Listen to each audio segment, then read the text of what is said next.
Mwanamuziki Juma Nature this time wana trend na ile comment yake ya kusema kwamba hawezi kufanya show kwa gharama ya shilingi 500,000 za Kitanzania. That's why hakuweza kuperform kwenye Jukwaa la Wasafi Festival pale na Ngwanda sijaona mkoani Mtwara, ambapo imefanyika show hiyo September 2, 2023, na tulishuhudia pia performance za kibabe kabisa ambazo zimefanywa na wasanii mbalimbali ambao walihudhuria jukwaa lile. Bana, sasa comment ile pale ilikuwa ni shabiki alimuuliza Juma Nature na Juma Nature akajibu vile. By the way, huo mjadala umekuwa mkubwa sana na umewafikia hadi wasanii wengine wakubwa tu kwenye game yetu ya muziki wa Bongo Flava. Hapa namzungumzia Mwanamuziki Abubakari ambaye ni maarufu pia kwa jina la Q-Chief au Q-Chief, lakini pia namzungumzia Babalevo ambaye ni fundi majumba alafu ni blue cha.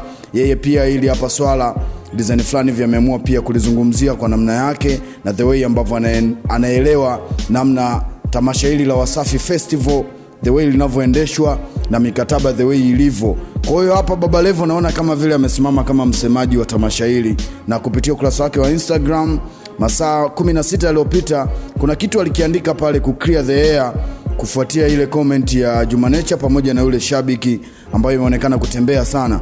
Sasa Babalevo aliposti ujumbe ambao unasomeka hivi: hakuna mtu wa Wasafi aliyempigia simu Juma Nature. Wao ni kundi linaitwa TNC kwa maana ya Temba, Nature pamoja na Chege.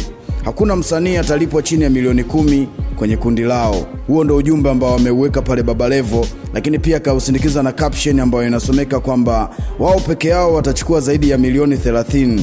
Tuache upotoshaji, Mkataba ipo Wasafi. Bana, hivi ndivyo ambavyo Babalevo ameandika kupitia ukurasa wake wa Instagram. Lakini hapa namuona wakazi amekuja amemcomment, ameandika acha uongo, akasindikiza na emoji za vicheko. Motra the future yeye hajaandika neno lolote zaidi ya kuacha na emoji fulani hivi za vicheko. Comments ni nyingi by the way, lakini kufuatia hichi ambacho amekiandika hapa Babalevo, mwanetu sasa Q-Chief pia yeye tangu jana ameonekana kuwa busy sana kuzungumzia au kujustify kile ambacho aliweza kuelezea Juma Nature kwenye comment, na yeye pia amekuja kumuuliza hapa Babalevo kwamba we Babalevo unaoneshaga kadi zako za gari, nyumba na vitu vingine, hebu tuthibitishie wa Tanzania kwa maandishi, Juma au TNC wamechukua milioni 10 kwanza au mlimpa Chege maana roho yake inafanana na Kigoma? Bana, hichi ndicho ambacho amekiandika pia Q-Chief kwenye ukurasa wake wa Instagram. Sasa hivi kuna mvutano huu ambao unaendelea kati ya Q-Chief akiwa na mind sana Babalevo, lakini pia inaonekana kama vile anawa mind Wasafi kutokana na upotoshaji. Naona hadi amemtagi marehemu Ruge Mtaaba kusema kwamba Ruge alikuwa analaumiwa kwamba anawanyonya wasanii, lakini mbona tuone changes this time? Bado kama vile wasanii wananyonywa, talents zao zinatumika, lakini maslahi, maokoto, design fulani hivi kama inakuwa ni miyeyusho, ananufaika mtu mmoja ambaye ni muandaaji wa haya matamasha na sio manufaa kwa wasanii wote in general. Nini pia comment yako kufuatia hichi ambacho kinaendelea huko kwenye mitandao ya kijamii? Drop your own comment hapo chini. This is VOTNT ya VOT Media. Mimi ni Mausha Prasa. Asante nyingi ziende kwa Mama Sabrina Fashions ambao wanapatikana mtaa Karuta, Mwanza Town. Hapa ni wauzaji wa bidhaa zote za kisasa. Watumie ili uweze kuishi kisasa pia hapa town. Bye bye.